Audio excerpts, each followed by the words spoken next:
네, 우리 함께 하나님의 말씀 보도록 하겠습니다. 아모스 7장입니다. 아모스 7장 1절에서 9절까지 말씀입니다.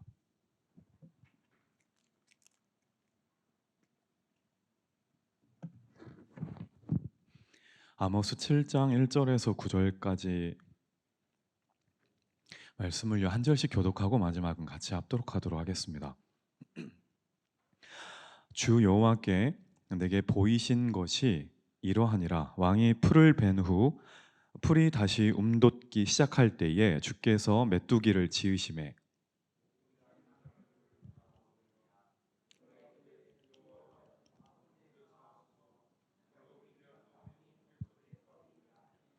여호와께서 이에 대하여 뜻을 돌이키셨으므로 이것이 이루어지지 아니하리라. 여호와께서 말씀하셨느니라.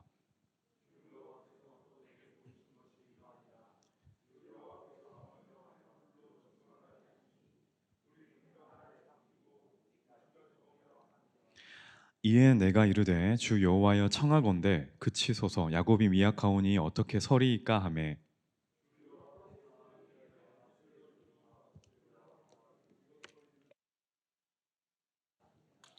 또 내게 보이신 것이 이러하니라. 다림줄을 가지고 쌓은 담 곁에 주께서 손에 다림줄을 잡고 서셨더니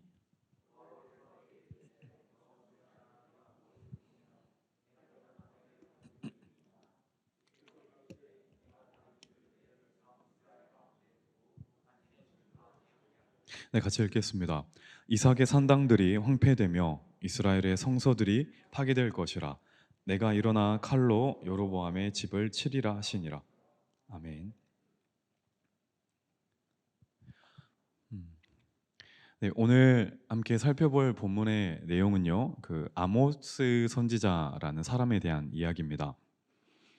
이제 때가 언제냐면 BC 8세기경인데, 이때가 어느 때냐면 남유다와 북이스라엘이 나눠져 있잖아요. 이때 나눠져 있는 이 시기에서 북이스라엘의 입장이 가장 강성할 때입니다.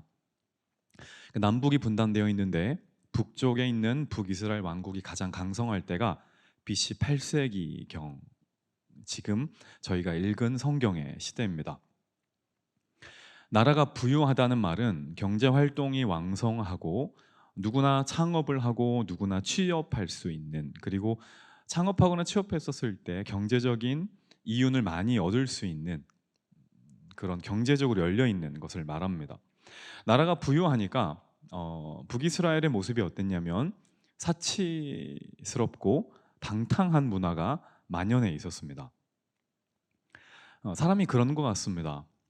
이제 가난할 때는 이제 먹고 사는 문제 때문에 고민을 많이 하지만 또 막상 우리 삶에 부에 넘치는 돈이 들어왔었을 때 우린 그것을 선하게 쓰지를 못하는 것 같습니다. 북이스라엘 사람들도 마찬가지로 세상의 부귀 영화에 취해가지고 하나님을 멀리 해버렸습니다. 자, 이런 상황에서 하나님께서 그 아모스라는 선지자를 통해서 이스라엘에게 경고의 메시지를 이제 보여줍니다. 보여준다는 말은 시각적인 형태로 나타낸다는 말인데, 다시 말해서 환상이 이제 그런 거겠죠. 세 가지 환상이 오늘 본문에 나옵니다. 첫 번째가 메뚜기 환상이고, 두 번째는 불 환상이고요, 세 번째는 다림줄에 대한 환상입니다. 하나씩 이 시간에 한번 살펴보도록 하겠습니다. 첫 번째, 하나님께서 아모스 선지자에게 보여주신 재앙, 환상이 뭐냐면 메뚜기에 대한 재앙입니다. 초원이 이제 쫙 펼쳐져 있습니다. 초원이 딱 펼쳐져 있는데 그곳 가운데 이제 엄청난 수의 메뚜기의 떼가 날아드는 겁니다. 영화나 이런 다큐멘터리 한번 보셨죠? 그 풀밭에 한두 마리 있는 이런 메뚜기가 아닌 거 아시죠? 군단급으로 이제 한번 지나가면 남는 게 없다고 알려져 있는 그 메뚜기 떼가 지나가는 겁니다. 그래서 이스라엘의 모든 식량들, 풀들을 다 먹게 만들겠다라는 것이 이 메뚜기 환상의 간단한 내용입니다. 하나님 이런 심판을 내리시겠다는 거예요.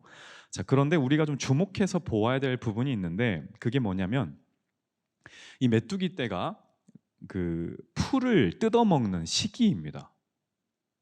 언제 하나님께서 이 메뚜기 떼를 보내서 풀을 뜯어먹게 하는지를 한번 보도록 하겠습니다. 1절 말씀을 다시 한번 같이 읽어보겠습니다. 시작. 주 여호와께서 내게 보이신 것이 이러하니라. 왕이 풀을 벤 후 풀이 다시 움돋기 시작할 때에 주께서 메뚜기를 지으심에. 이게 무슨 말이냐면은요. 이제 풀을 베는 시기가 나오죠. 맨 처음에 이제 그 풀을 베고 나서 그다음에 이제 두 번째 풀이 움돋기 시작할 때 메뚜기가 온다고 했는데, 당시는요. 그 아무 풀이나 식량이겠죠. 아무 곡식이나 마음대로 먹을 수는 없었습니다. 처음에 돋아나는 이 식량, 곡식은 왕의 몫이었습니다. 이것은 전부 다 왕궁으로 가져다 바쳐야 되는 것들이고요. 그러면 백성들은 뭘 먹냐? 이제 처음 거는 왕에게 주고 나서 두 번째로 이제 자라나는 이제 그런 식물들을 거두어서 백성들이 활용을 하는 겁니다. 자, 그러니까 아모스 선지자가 본 환상에 따르면 메뚜기 때가 와가지고 풀들을 다 먹어버리겠다라고 한 것은 왕에게 바칠 것을 먹겠다는 건가요? 아니면 백성들이 먹어야 될 것을 메뚜기가 먹는다는 건가요? 이제 후자겠죠. 왕이 이제 왕의 풀을 벤 후에 그 다음에 나는 풀들을 메뚜기가 먹겠다고 했으니까 이거는 백성들이 먹을 양식을 하나님께서 없애겠다는 뜻입니다. 그러니까 먹을 게 아무것도 없는 겁니다. 텅 비어 있는, 창고가 비어 있는 상황을 말합니다. 제가 맨 처음에 서두에 말씀드렸을 때 지금 북이스라엘의 상황은 경제적으로 어떤 상황이라고 했나요? 가장 번성한 시기라고 했습니다. 물가가 안정되고 소비 활동, 생산 활동이 가장 왕성한 아주 부유한 시기였는데, 이것도 잠깐이고 하나님께서 메뚜기 떼를 보내 가지고 이 모든 경제 활동을 스탑시켜 버리겠다는 겁니다. 이게 무슨 말이냐면 이겁니다. 하나님께서 우리의 손을 빈손으로 만들겠다는 겁니다. 여러분 통장 하나 갖고 있죠, 하나씩. 그 통장을 영원으로 만들겠다는 겁니다.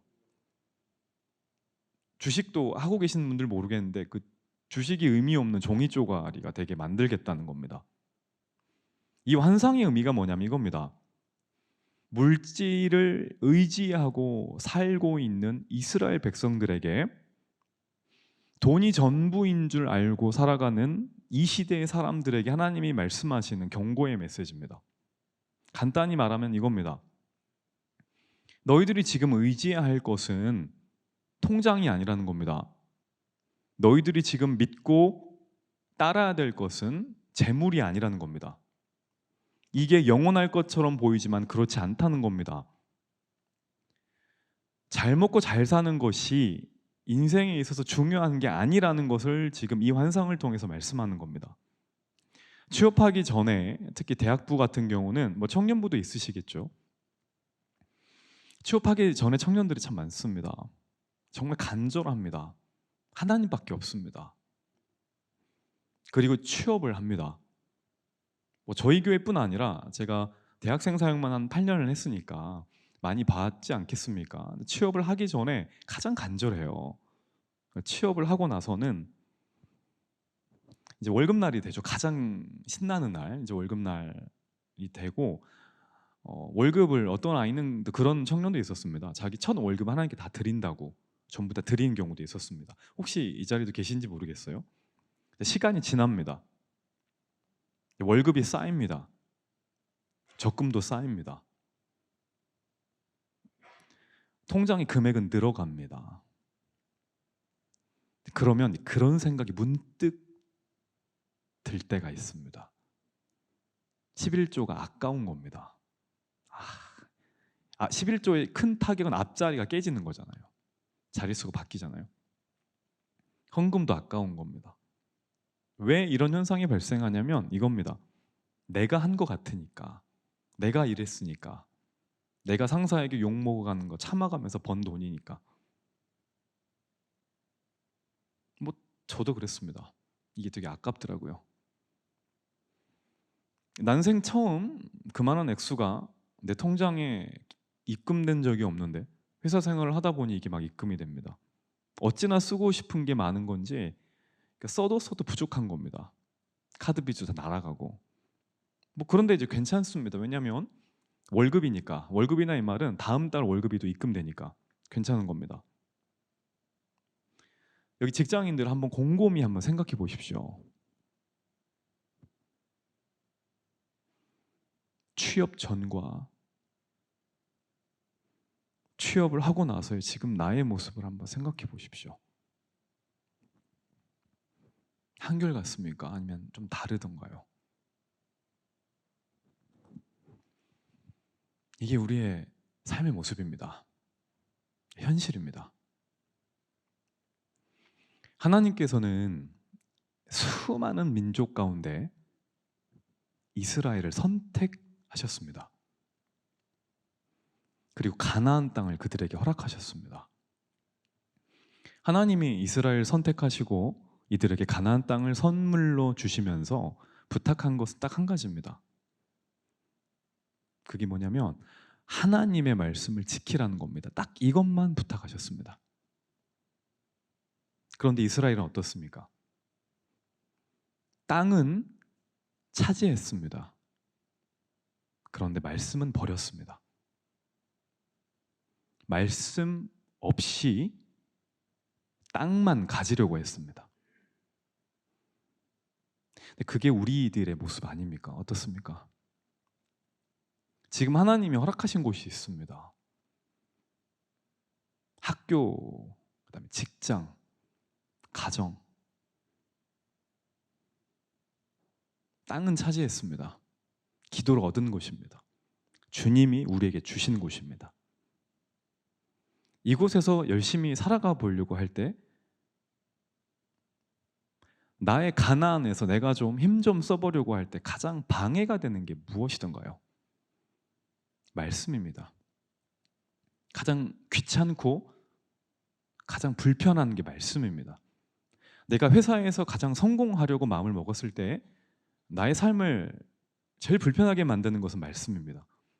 학교에서 원만한 교우 관계, 즐거운 학교 생활을 할 때 가장 불편하게 만드는 것은 바로 말씀입니다.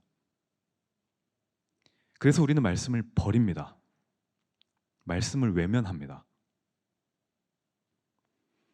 하나님의 말씀은 외면합니다.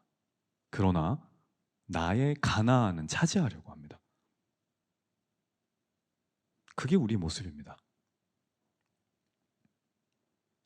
우리는 우리가 원하는 가나안 땅에서 머물고 있습니다. 하나님이 허락해 주신 그곳에서 살아가고 있습니다.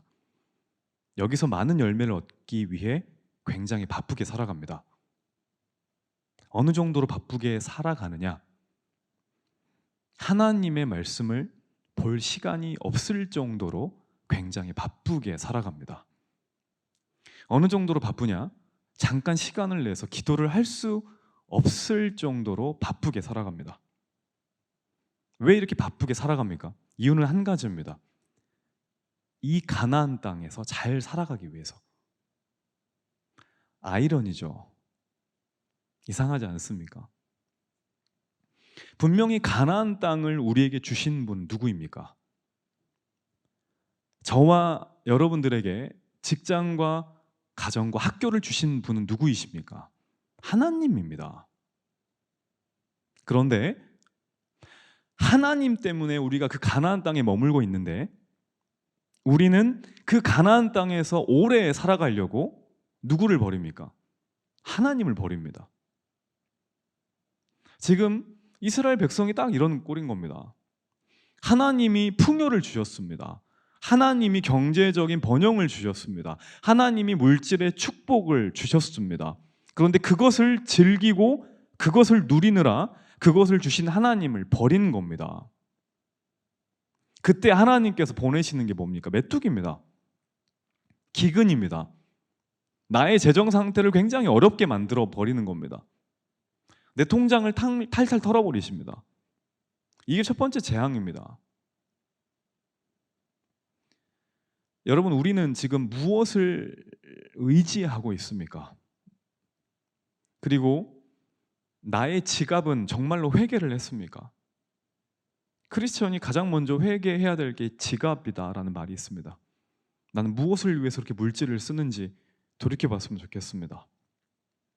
이게 첫 번째 환상의 내용이고요. 두 번째로는 불의 환상입니다.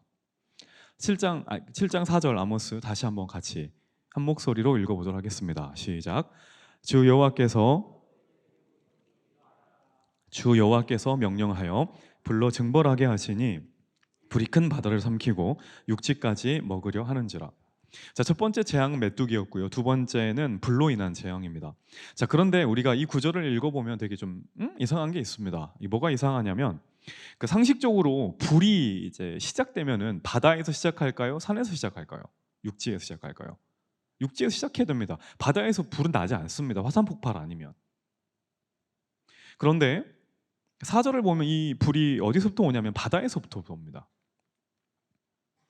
불이 큰 바다를 삼키고 육지까지 먹으려 한다라고 나왔습니다. 바다에서 발생해서 바다를 삼키고 그다음 육지를 삼키는 겁니다. 이게 불의 재앙의 의미입니다. 모습입니다. 이해가 잘 되지 않죠. 이게 무엇을 의미하냐면 이건 비유적인 표현인데 이스라엘은 섬과 같은 나라입니다. 그러니까 섬이라는 게 아니라 섬과 같은 나라입니다. 왜 섬과 같은 나라냐면 주변에 강대국들로 뺑 둘러싸여 있습니다. 이게 마치 바다에 둘러싸인 외로운 섬과 같은 모습이기 때문에 이런 비유를 든 겁니다. 바다에서부터 불이 일어났다는 것은 강대국이 이스라엘을 침략한다는 걸 말하는 겁니다. 이스라엘은 강대국에 둘러싸여 있었고요. 군사력도 약했습니다. 땅도 작고 숫자도 적었습니다.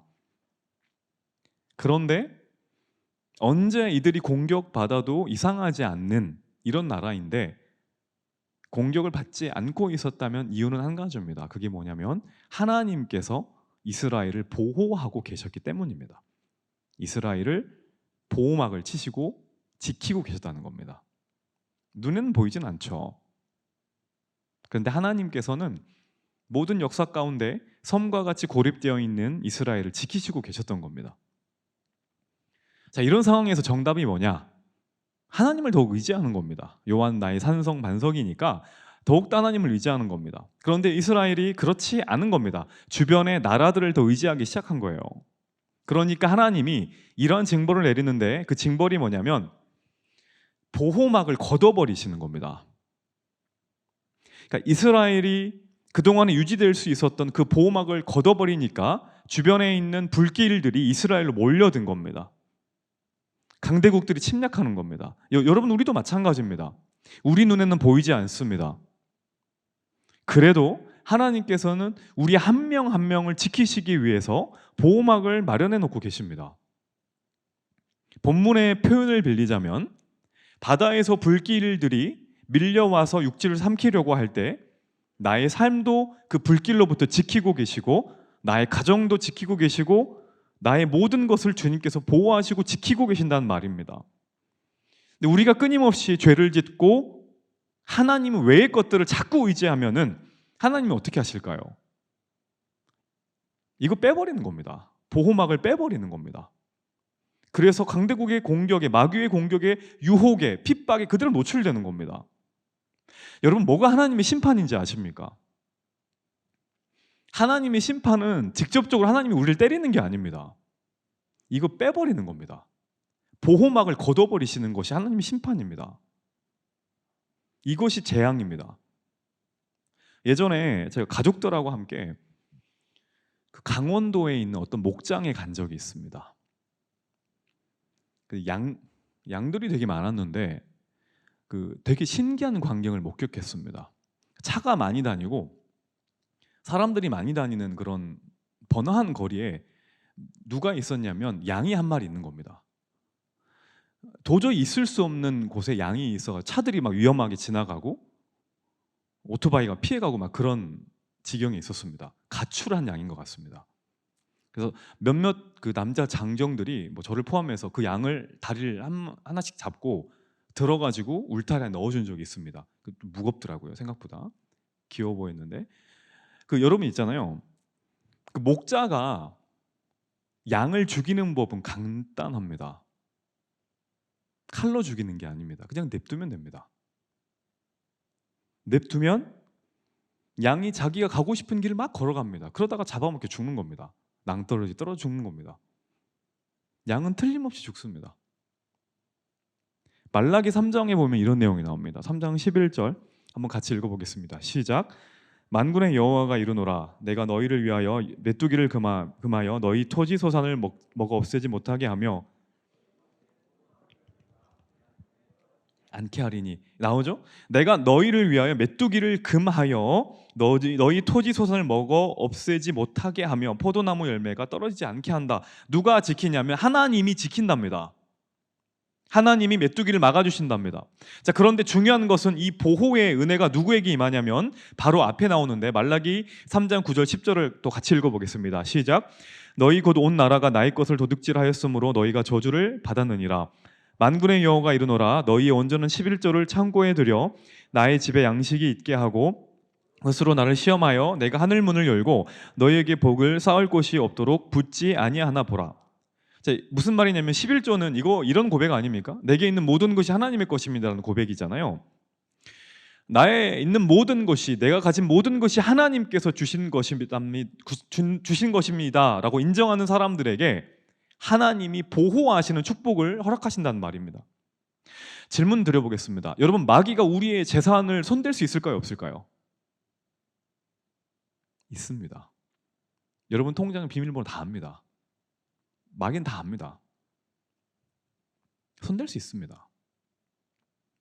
마귀는 우리 마음만 건드는 게 아닙니다. 우리 물질도 건들 수 있습니다. 실제로 욥기 보면은 사탄이 하나님께 허락 얻어서 뭘 가져가요? 욥의 재산 다 가져가잖아요. 근데 욥이 마귀가 손대지 못하는 게 있습니다. 하나님의 재산은 손대지 못합니다. 1원도 손대지 못합니다. 왜? 하나님이 보호하시니까. 그건 하나님 거니까. 우리에게 속한 것이 하나님께 속한 것임을 우리가 인정할 때 그때부터 하나님이 보호하십니다. 마귀가 손을 못 댑니다.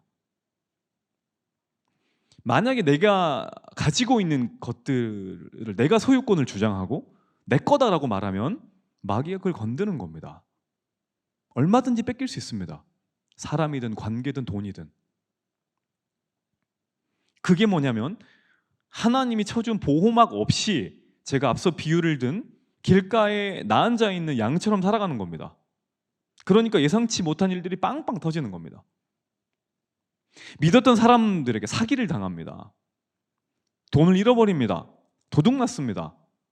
아파서 병원에 갑니다. 투자했던 부동산 가격이 폭락합니다. 도박비로 나갑니다. 술값으로 나갑니다. 쇼핑비로 다 나갑니다. 그래서 이런 말이 있습니다. 11조를 안 내는 성도는 없다. 다만 어디에 바치느냐의 문제일 뿐이다. 무슨 말이냐면 다 바친다는 거예요. 하나님께 바치느냐, 아니면 술집에 바치느냐, 옷가게에 바치느냐, 인터넷에 바치느냐, 그 차이밖에 없다는 겁니다. 시간도 마찬가지입니다. 시간을 쓰지 않는 성도는 없습니다. 다만 어디에 시간을 쓰느냐의 문제입니다. 여러분, 하나님을 인정하십시오. 내가 더 소중하게 여기는 것이면 것일수록 하나님을 인정해야 됩니다. 이것의 주인은 내가 아니라 하나님입니다. 그래야 마귀가 손을 못 댑니다. 내가 너무나 소중하게 생각하는 그것이라면 더욱더 가장 안전한 분께 맡겨야 합니다. 그것이 무엇이든 간에. 실제로 그것의 주인은 내가 아닙니다. 하나님입니다. 저는 오늘 이 기도의 시간이 내게 있는 가장 중요한 것의 소유권이 주님께 있다고 인정하는, 그래서 주님께서 우리의 삶의 보호막을 쳐주심을 경험하는 귀한 시간 되기를 간절히 축원합니다. 마지막 환상인데요. 마지막 환상은 다림줄 환상입니다. 많이 들어보셨죠? 7장 7절 다시 한번 읽어보겠습니다. 시작. 또 내게 보이시는 것이 이러하니라. 다림줄을 가지고 쌓은 담 곁에 주께서 손에 다림줄을 잡고 서셨더니. 다림줄이 뭐냐면 다림인 게 뭐냐면 수직이나 수평을 측량하려고 헤아려 보는 겁니다. 이거 밑에 무거운 추 있고 이거 아시죠? 이렇게 해서 수평이 맞나 수직이 맞나를 보는 겁니다. 벽돌을 쌓을 때 또 줄을 늘었다고 봐서 이게 딱 수직으로 잘 쌓아져 가는지를 보는 겁니다. 측량하는 겁니다. 보통 건축물이 이제 지어져 가면은요, 마지막에 점검하는 게 뭐냐면 감리라고 하는데 이것이 설계도면대로 잘 지어졌는지를 꼭 검사하는 겁니다. 만약에 건물이 원래 설계도대로 지어지지 않았다면 감리자는 시정명령을 내립니다. 큰일 난다는 겁니다. 빨리 고치라는 거죠. 자, 그런데도 만약에 이 공사한 사람이 이걸 안 고쳐요. 끝까지 버팁니다. 그러면은 어떻게 하나요? 행정명령을 내립니다. 건물을 허뭅니다. 위험하니까 무너뜨립니다. 여러분, 이게 우리 삶과 똑같습니다. 우리 인생의 설계자가 누구입니까? 하나님입니다. 우리가 아닙니다. 하나님은 우리 인생을 설계하셨고요. 설계 도면을 주셨습니다. 그 설계 도면이 뭔가요? 성경입니다. 하나님의 말씀입니다. 따라서 우리는 우리 인생을 설계한 설계자의 의도대로 설계 도면을 참고해서 우리 인생을 만들어 나아가야 할 의무가 있습니다. 설계해 나가야 됩니다. 그런데 만약에 하나님의 자녀가 하나님의 말씀대로 우리 인생을 만들어 가지 않으면, 설계해 나가지 않으면, 건축해 나가지 않으면, 그리고 세상의 흐름에 따라서 내 마음대로 내 인생을 건축해 나가면 하나님께서는 어떻게 하실까요? 똑같습니다. 시정명령을 내립니다. 그 고쳐라 라고 여러 가지 방법으로 말씀하십니다. 예배 시간에, 아침에 혼자 말씀을 묵상할 때, 소그룹 목장 모임을 할 때, 가끔씩 혼자 기도할 때 끊임없이 시정명령을 내립니다. 이렇게 바꿔라. 너 이거는 좀 빨리 고쳐야 되라고 말씀하십니다. 그런데도 우리가 이것을 고치지 않고 끝까지 순종하지 않으면 어떻게 되나요? 이것도 똑같습니다. 허무십니다. 자, 아무리 멋있는 건물이 있어요. 이 기울어져 있어요. 그럼 어떻게 할까요? 이거는 빨리 허물어야 됩니다. 멋있고 자시고의 문제가 아니라 위험하니까 빨리 허물어야 됩니다. 하나님께서 곰곰이 생각해 보십시오. 내가 힘들게 또 가끔씩은 기쁘고 보람차게 쌓아나가는 나의 건물이 있습니다. 근데 그걸 허무실 때가 있습니다. 나의 경력을 완전히 허무실 때가 있고, 나의 직장의 삶, 연애 관계, 내가 생각하는 성공의 그 모습들을 완전히 무너뜨릴 때가 있습니다. 내 삶이 허물어질 때가 있습니다. 그거는 내 지금 삶이, 내 방향이 어긋나 있다는 겁니다. 기울어져 있다는 겁니다. 자, 중요한 거는요, 이 다림줄 환상에 대한 내용이 다른 환상들과는 좀 다르다는 건데, 첫 번째가 메뚜기였고 두 번째가 불재앙이었죠. 하나님께서는 재앙을 내리시겠다고 하니까 아모스가 첫 번째, 두 번째 재앙에서는 이렇게 말해요. 하나님, 이것 좀 봐주시면 안 됩니까? 제가 대신 기도하겠습니다라고 말하니까 이스라엘 백성들이 너무 약해요, 좀 봐주세요라고 말하니까 첫 번째, 두 번째 재앙은 넘어갑니다. 근데 세 번째 환상은 다릅니다. 이번에 하나님이 이렇게 말씀하세요. 그 8절 9절, 7장 8절 9절을 한번 다 같이 읽어보겠습니다. 시작. 여호와께서 내게 이르시되 내가 대답하되 주리니이다. 주께서 이르시되 내가 다림줄을 내 백성 이스라엘 가운데 두고 다시는 용서하지 아니하리니 이삭의 산당들이 황폐되며 이스라엘의 성소들이 파괴될 것이라. 내가 일어나 칼로 여로보암의 집을 치리라 하시니라. 이렇게 하는 겁니다. 아모스야, 이거 뭐니? 이거 다림줄입니다. 이 다림줄을 이스라엘 가운데 둘 거다. 근데 이번에는 그냥 넘어가진 않을 거야 라고 말합니다. 첫 번째, 두 번째 재앙은 아모스의 기도 때문에 그냥 넘어갔습니다. 세 번째는 하나님이 이건 안 되겠다는 겁니다. 이건 정말 중요하다는 겁니다. 반드시 바로 잡겠다는 하나님의 의지의 표현입니다. 자, 여기서 체크할 게 있습니다. 어떻게 바로 잡습니까? 허무십니다. 무너뜨립니다. 첫 번째 타겟이 뭐냐면 9절에 이삭의 산당들이 황폐되며 이스라엘의 성소들이 파괴될 것이라 라고 나옵니다. 가장 먼저 허무시는 게 뭐냐면 산당입니다. 성소예요. 성소. 산당과 성소가 뭔가요? 예배의 자리입니다. 하나님을 찾는 곳입니다. 하나님이 뭘 먼저 가정 허무시겠다라고 말씀하시냐? 예배의 자리를 허무시겠다는 겁니다. 예배 때 아무런 감동이 없게 만들어 버리시는 겁니다. 예배의 자리를 지키지 못하게끔 나의 마음을 만들어 버리시는 겁니다. 하나님 이야기를 하는 곳, 그것을 무너뜨리겠다는 겁니다. 크리스천인 나를 무너뜨리겠다는 말도 됩니다. 내가 교회니까요. 다시 말해서 하나님이 가장 먼저 무너뜨리겠다라고 말씀하시는 것은 나입니다. 나. 예배드린 나의 모습을 먼저 무너뜨리는 겁니다. 잘못된 예배를 드리고 있는 나의 모습을 무너뜨리는 겁니다. 내가 허물어져야 된다는 겁니다. 여러분, 한 주간의 우리의 모습을 살펴보십시오. 예배의 자리에, 예배의 자로서의 모습을 한번 돌이켜 보십시오. 우리의 예배는 바로 세워져 가고 있습니까? 겉으로는 신앙생활을 참 잘합니다. 하지만 속으로는 어떻습니까? 여전하잖아요. 우리는 무늬만 크리스천일 때가 많습니다. 하나님은 이 다림줄을 하나님을 모르는 사람에게 대어보는 게 아닙니다. 하나님을 예배하는 예배자들에게 이 다림줄을 대고 있는 겁니다. 지금 보이진 않지만 우리 눈앞에는 이 하나님의 다림줄이 있는 겁니다. 하나님을 모르고 하나님을 부인하는 넌 크리스천들에게 이 다림줄이 있는 게 아니라 하나님을 알고 있는 우리 눈앞에 우리의 삶 가운데 이 다림줄이 있다는 것을 우리는 잊어버릴 때가 많습니다. 하나님은 우리를 측량한다는 겁니다. 나의 예배를 점검한다는 겁니다. 그리고 그것이 어긋나 있었을 때는 우리를 허무신다는 겁니다. 다른 것을 허무시는 게 아니라 성소와 성전, 즉 교회를 허무시는 겁니다. 내 안에 있는 다른 것을 재는 게 아닙니다. 하나님은 내 안에 스펙을 재지 않습니다. 내 안에 있는 학벌을 재는 게 아닙니다.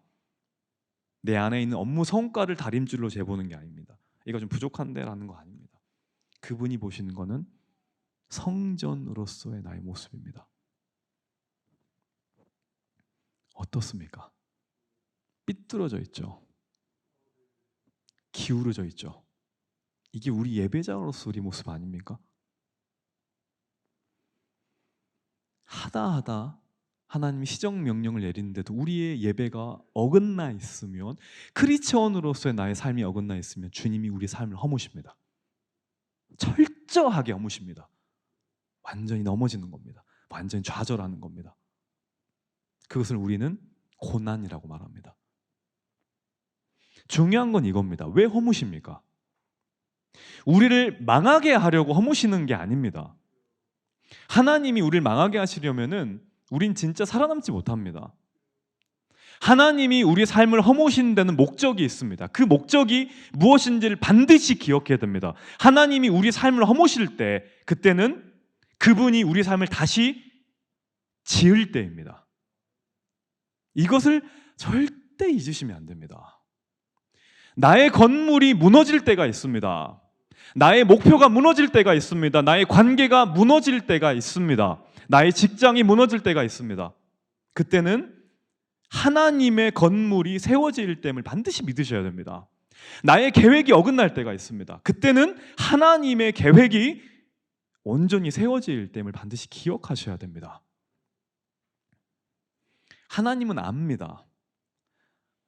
우리에게 아무리 설계도를 주셨어도 우리에게는 그것을 바탕으로 우리 인생을 건축해 나갈 능력이 없는 존재라는 걸 알아요.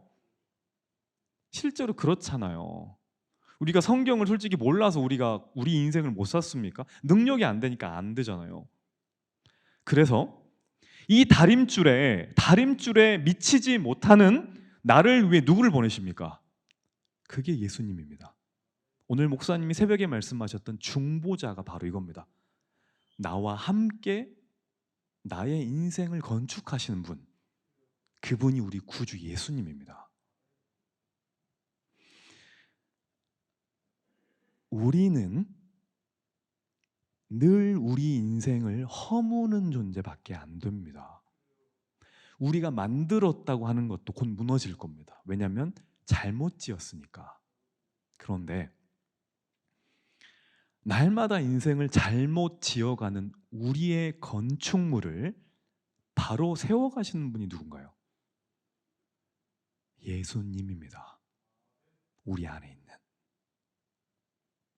왜냐하면 그분은 죄로 인해서 삐뚤게밖에 지어갈 수 없는 우리 연약함을 아시고 그것을 직접 몸에 지시고 십자가에서 본인 자체가 완전히 허물어지셨거든요. 그리고 우리가 다 아는 대로 3일 만에 어떻게 하셨어요? 하나님의 온전한 뜻을 본인이 직접 세우셨습니다. 본인이 허물어지기도 하셨고 본인이 온전하게 세우시기도 하셨습니다. 그래서 그분은 무너질 수밖에 없는 우리의 삶에 공감하시고 성경적인 표현은 체휼하시고 우리들의 삶을 그분이 하셨던 것처럼 온전히 세워나가는 겁니다.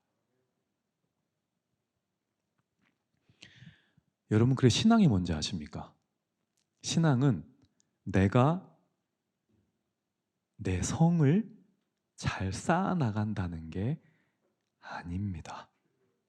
내가 신앙생활을 잘 한다는 게 아닙니다. 나는 허무는 자이지만 나 때문에 무너진 그것을 주님이 세우신다라고 고백하는 것을 신앙이라고 합니다. 요한복음 2장 19절에 이런 구절이 있습니다. 한번 같이 읽어보겠습니다. 시작. 예수께서 대답하여 이르시되 너희가 이 성전을 헐라.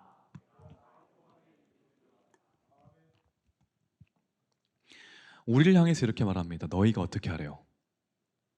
너희가 헐라. 내가 어떻게 한대요? 일으키리라. 내가 성전을 허물어 갈 때 주의 영이 거하는 내 삶을 내가 허물어 갈 때 누가 일으킨다고요? 내가 일으키리라. 예수님이 일으키리라.